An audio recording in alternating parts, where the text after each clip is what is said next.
নমস্কার, এখন আপনারা দেখছেন জ্যোতির রান্নাঘর। দেখুন, আজ আমি আমার রান্নাঘরে ঠিক এই রকম মিহি মিহি করে আমি হাতেই কেটেছি আলুটাকে। কেটে আগের থেকে ধুয়ে ভালো করে রেডি করে নিয়ে এসেছি, কেননা আলুতে কিন্তু অনেক কষ থাকে। দিয়ে দেব 1 চিমটি পরিমাণে গুঁড়ো হলুদ, দিয়ে দেব স্বাদ অনুসারে নুন। হাতের সাহায্যে খুব ভালোভাবে আমি এটা এবারে মাখিয়ে নেব। আলুতে অনেক কষ থাকে, আপনারা কিন্তু আলু কাটার সাথে সাথে জলে দিয়ে দেবেন, না হলে আলু কালো হয়ে যাবে। আর এই আলুটা আমি যে কি রান্না করতে চলেছি, আপনারা যদি সাথে থাকেন, স্কিপ না করে দেখলে অবশ্যই বুঝতে পারবেন। এবার আলুটা ভালোভাবে মাখিয়ে আমি এটা মোটামুটি 15 থেকে 20 মিনিট অপেক্ষা করব। দেখুন, আলুটাতে নুন আর হলুদ মাখিয়ে রেখেছিলাম, এতটা এক্সট্রা জল বেরিয়েছে। জলটা আমি এবার সবটা ভালোভাবে ফেলে দেবো, যাতে এক্সট্রা জল না থাকে। দেখুন, গ্যাসে কড়াই বসিয়ে দিয়েছি, দিয়ে দিয়েছি সামান্য পরিমাণে সাদা তেল। এবারে আমি এখানে এই বাদামটা নিয়েছি, এটা হচ্ছে খোসাওয়ালা বাদাম। আমি খুব সুন্দর করে এটা একটু ভেজে নেব। এটা ভাজা বাদামই, তবুও যদি একটু আপনারা ভেজে নেন, এটা যে আমি বানাবো খেতে ভীষণ সুস্বাদু লাগবে।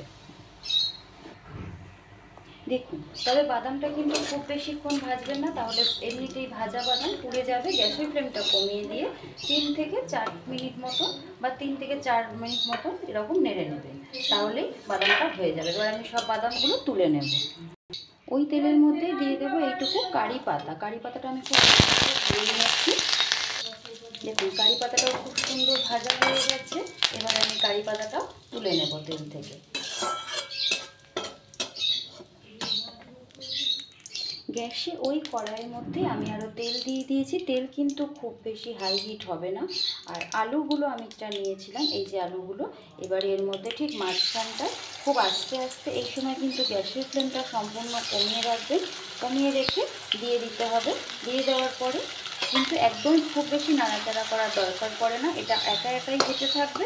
ছেড়ে দিয়ে আপনি আপনার নিজস্ব যে কোনো কাজ করতে পারেন। গ্যাসের ফ্লেমটা কিন্তু ভুলেও বাড়াবেন না, গ্যাসের ফ্লেম কমানো থাকবে।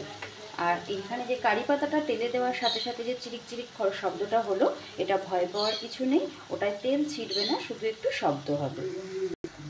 দেখুন, আলুটা দেওয়ার মোটামুটি 7 মিনিট পর আমি আরেকবার নেড়ে দিচ্ছি। দেখুন কত সুন্দর হয়েছে, এখনই তুললেই বুঝতে পারবেন। এখনও এটা কিন্তু আরও ভাজা হবে। আপনারা হয়তো এতক্ষণে বুঝতেই পেরে গেছেন আজ আমি কী বানাতে চলেছি। মাত্র 2টো আলু দিয়ে বড় সাইজের এইরকম ঝুড়ো আলু ভাজা বিয়েবাড়ির স্টাইলে করা যায়, যেটা আমরা ফ্রিজেও স্টোর করে রেখে 1 মাস মতন খেতে পারবো। তখন কিন্তু আলুর পরিমাণটা একটু বাড়িয়ে দেবেন। আমি যেহেতু 2টো মানুষের মতন করছি, তাই জন্য আমার কোয়ান্টিটিটা একদম কম রেখেছি।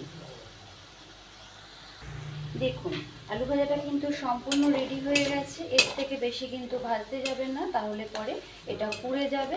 এবারে ভালোভাবে তেল ঝরিয়ে আমি সমস্ত আলুগুলোকে ঠিক এইভাবে তুলে নেব।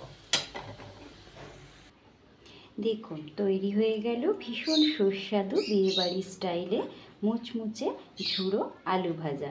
এটা কিন্তু মাছের মাথা দিয়ে মুগের ডাল, তার সাথে একটু গরম ভাত, আর এটা যদি হয়ে যায় ভীষণ জমে যাবে। আর যারা নিরামিষ খেতে পছন্দ করেন, তারা নিরামিষ বিউলির ডাল করলেও তার সাথেও খেতে ভালোবাসবেন। এটা কিন্তু ফ্রিজে রাখলে, ফ্রিজের পাল্লায় রাখবেন, মানে যেটা দরজা, সেখানে ফ্রিজের ভেতরের অংশে রাখবেন না, তাহলে নরম হয়ে যাবে। একটা এয়ারটাইট কন্টেনারে বা কাঁচের কোনো কৌটোতে রেখে দেবেন, অনেক দিন পর্যন্ত মুচমুচে রেখে আপনারা খেতে পারবেন। অনেকক্ষণ ধরে জ্যোতির রান্নাঘরের ভিডিও আপনারা দেখেছেন, তার জন্য আপনাদের সকলকে অশেষ ধন্যবাদ।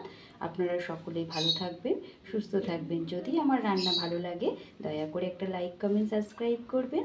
আর যারা নতুন আসছেন আমার পরিবারে, কমিউনিটি বক্সে অবশ্যই কমেন্ট করবেন। আমি 24 ঘন্টা পর তাদেরকে ব্যাগ দেব। সকলেই ভালো থাকুন, সুস্থ থাকুন।